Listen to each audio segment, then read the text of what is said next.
काजल, भैया, मेरे लाख मना करने के बाद भी तुम अपनी आदत से बाज नहीं आई। दामिनी बनने का शौक है क्या? घर चलो, आज मैं तुम्हें बताऊंगा सच और झूठ में अंतर क्या है। भैया हमारी बात चलो। भैया चलो तुम। बेटा। जी पापा। कुछ भूल रहे हो? आप भी कुछ भूल रहे हैं। हाँ?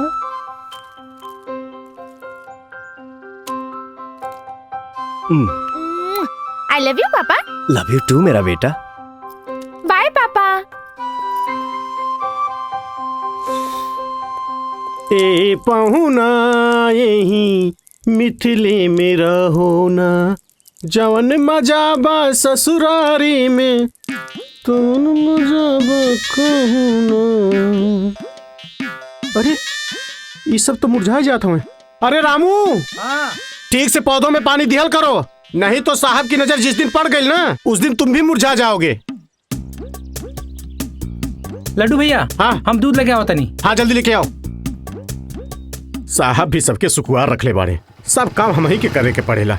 हमरे से तो अच्छा जिंदगी गधा के होई, जोन अपने मन से सिपो सिपो करके आराम तो कर लेला। यहाँ तो नरक कर देले बाड़े सब। हेलो। हाय जी केकरा से काम बा? साहब ड्यूटी गइल बाड़े। हमके आपके साहब से काम ना बा, रउआ से काम बा। हमरा से? देखी हम वो टाइप के आदमी ना है।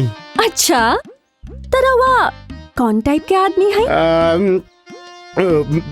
खैर छोड़ी, हम रउआ से कुछ पूछे आइल बानी। पूछी का पूछे के बा? राउर साहब के जिंदगी के ऊ अनमोल पल जौनो जी के आइल बारे। अंजलि के मम्मी के बाड़ी। हमरा के का मालूम? रहुआ के सब मालूम बा। प्लीज लड्डू जी, हमरा और गौर पड़तानी, प्लीज उनका बारे में जानल हमरा बहुत जरूरी बा लड्डू जी। प्लीज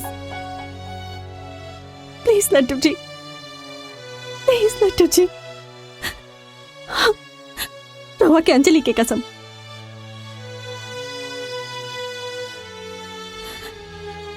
बताई ना।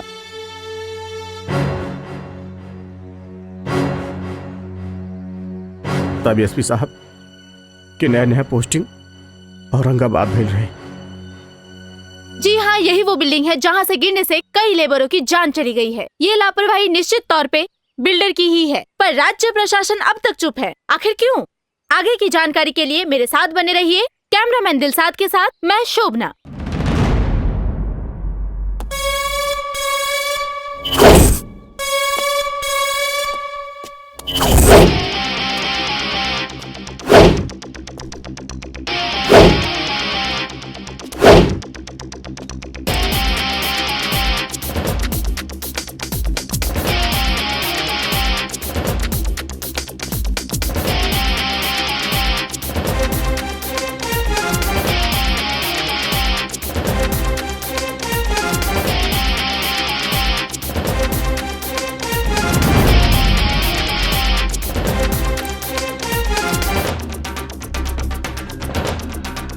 लड्डू, एजा से सुसाइड कल ठीक रही ना? हाँ साहब, यहाँ से गिरला पे 100% मौत के गारंटी बा। ए ससुर के नाती, तेरा मरे खातिर यह बिल्डिंग मिलल बा का? जा जाके कहीं और मर। मरे के हमनी के नहीं खेरे, तो केकरा का मरे का रे? तोहनी के। का बकता रे? अरे सार बकत नहीं खीरे, मौत तो आती जाती रहती है और शरीर तो नश्वर है ही।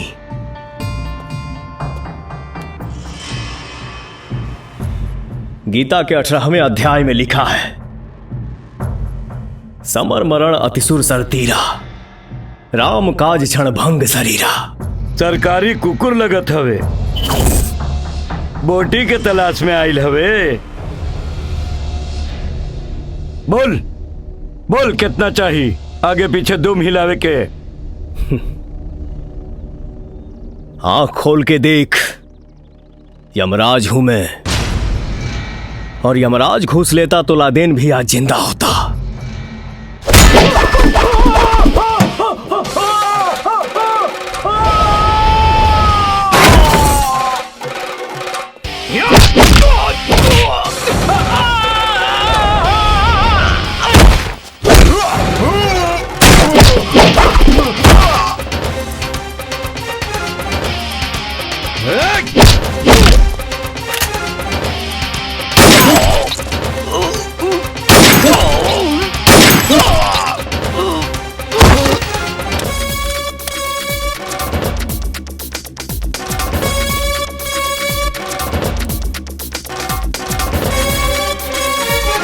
जय हिंद सर।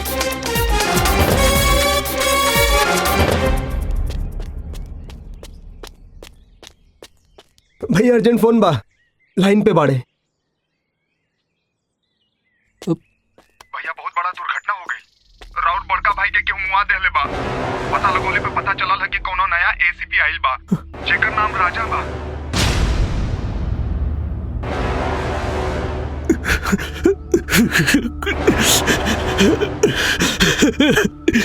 ठीक ना कैले एसीपी राजा, ठीक ना कैले। हमार बड़ भाई मरल बा। अरे एकर भरपाई त तोरा के करे के पड़ी, करे के पड़ी।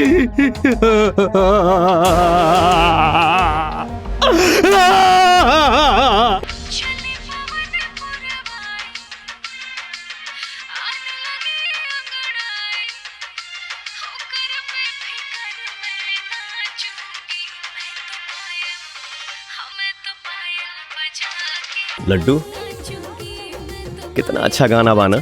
सर यही फिल्मिया से तो काजोल और अजय देवगन के प्यार भइल रहे। एक्सक्यूज मी सर। जी बोलिए। सर हमके कंप्लेन लिखवाए के हाँ। लड्डू कंप्लेन लिखा। ओके सर। सर जी। जी मैडम बोली। सर वो कुछ पर्सनल बा। सर कुछ गर्मा गर्म हो जाए, लस्सी उस्सी सर। ओके सर। बैठिए, बताइए। सर हमार बॉस बहुत परेशान करेला, बहुत गंदा गंदा बात करेला, मतलब कहीं भी हाथ लगा दे बेला, कुछ भी बोलेला। प्लीज रहुआ हमार हेल्प करी। सर ये रहा फाइल। सर मैं जाऊं? ओके सुनो। जी सर। गीतांजलि आई है क्या? जी सर। उसको भेज दो मेरे पास। जाओ। ओके। सर रहुआ बुलाइनी हाँ? हाँ आइए बैठिए। ना सर हम अरे ठीक बैठ बानी। भी जाओ, बैठो। गीतांजलि, तुमने कभी सोचा है तुम क्या हो? कभी फील किया है बहुत आगे जा सकती हो, लेकिन उसके लिए अपना दिल, तन, दिमाग सही जगह पे यूज करना होगा। तो गीतांजलि, गीतांजलि मेरे बारे में इतना भी नहीं सोचती हो? सोचना तो पड़ेगा। मेरे बारे में सोच के तो देखो, फिर तुम कहां से कहां पहुंच जाओगी। नहीं तो सब खत्म। मैंने जो समझाया वो समझ आया? गीतांजलि इधर आओ। सिर्फ तुम ही नहीं, जिन्हें भी प्रमोशन पाना है ना, उन्हें ऐसा समझ गई ना गीतांजलि? अरे सुनो तो। सर हम ओकरा से बहुत परेशान हो गइल बानी। सर प्लीज हमार हेल्प करी। पापा को बताया कि नहीं? जी बताया था। पापा ऊ रउआ से कुछ बात करे के बा। बोला बेटा। पापा जॉब हमरा ना करे के बा। काहे? ऊ कहा कि बॉस के नजर हमरा प्रति कुछ ठीक नहीं खे लागत। देखा बिटिया, तोहरा नौकरी कैल तो के अच्छा ना लागत होखी। हम जाना तानी इ नौकरी के कारण तू अपन दोस्त सबके साथे पार्टी सार्टी ना कर पाव ताड़ू। बाकी एकर खीज शर्मा जी पर काहे निकल ताड़ू? जाना ताड़ू वो मददगार और बहुत अच्छा आदमी हवन। ऐसन बॉस तारा कहीं ना मिली। अब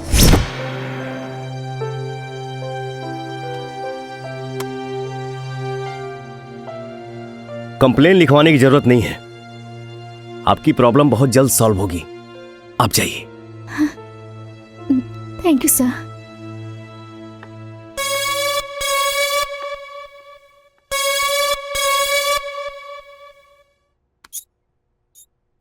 तुम्हारा नाम क्या है? जी सावित्री। सावित्री। तुम्हारा कोई प्रोफार्मा भी नहीं है? कोई एक्सपीरियंस भी नहीं होगा। इन डिग्री से तो कोई काम देगा नहीं। लेकिन हां, पर ये शर्मा जी तुम्हें काम देंगे, क्योंकि तुम्हारे पास एक हुनर है। कुदरत ने तुम्हें फुर्सत में बनाया है। तुम्हारा ये बदन, बस शर्मा जी को रिझाती रहो, तुम्हारा काम हो जाएगा। वैसे एक बात कहूं सावित्री, प्रमोशन तुम्हें जल्दी मिलेगा, क्योंकि तुम बहुत स्मार्ट हो और तुम ऐसे ही काम करती रहो। सावित्री, क्या ये? आपकी सारी बातें मोबाइल में कैद हो गई है।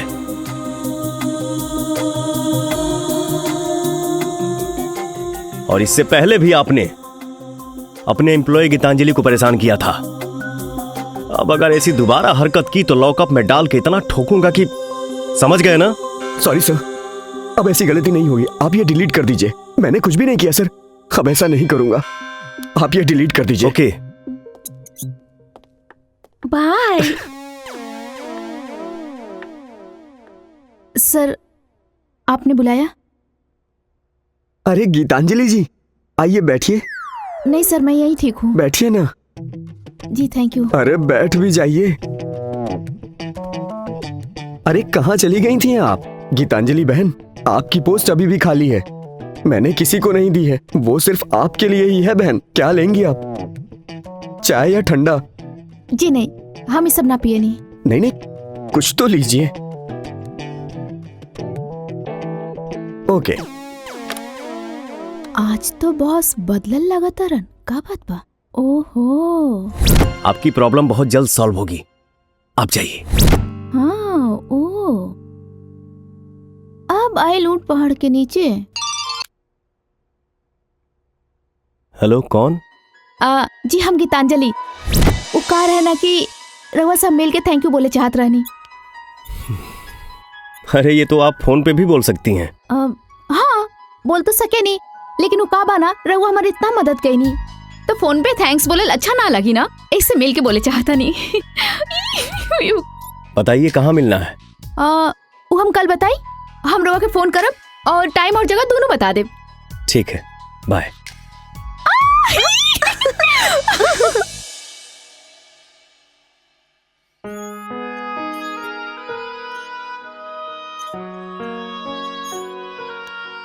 कितना टाइम हो गई?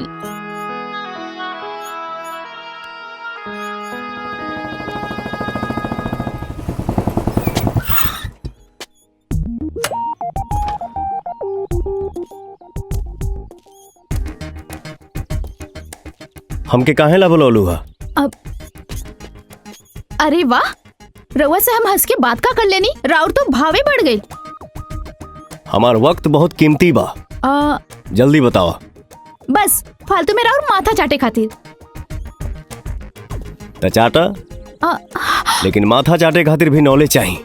देखी, हमरा पास कोनो मैटर नहीं के राउर माथा चाटे खातिर। हाँ, रवा के पास कोनो मैटर बा तो बताई, ना तो हम जाता नहीं। जा, है?